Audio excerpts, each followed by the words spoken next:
Observation is one of the most important and fascinating activities in healthcare practice.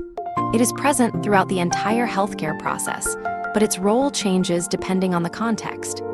Observation begins with understanding the domain and the system. To observe a patient's respiratory condition, for example, a clinician needs knowledge and experience to recognize what matters, distinguish normal from abnormal, and identify a potential problem. But observation alone is not enough. For an observation to become useful, it needs to be transformed into information that can be communicated, stored, analyzed, and used in the next step of care. And there is another important point. Observation is not exclusively a human activity. A clinician observes a patient. A sensor observes physiological signals. A camera observes movement and appearance.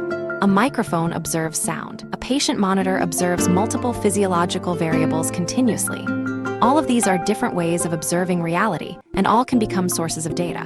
But raw observation is rarely the final product. The resulting data often needs to be filtered, cleaned, structured, normalized, contextualized, and transformed into useful information before it can support clinical reasoning and decision-making. This creates an interesting chain. Patient, observation, data, information, clinical reasoning, action. At VitalSim, observing the patient's condition is a fundamental part of what we are building. We simulate not only physiological values and patient states, but increasingly the process through which those states are observed, interpreted, and acted upon. Because healthcare simulation shouldn't only teach people what the numbers mean.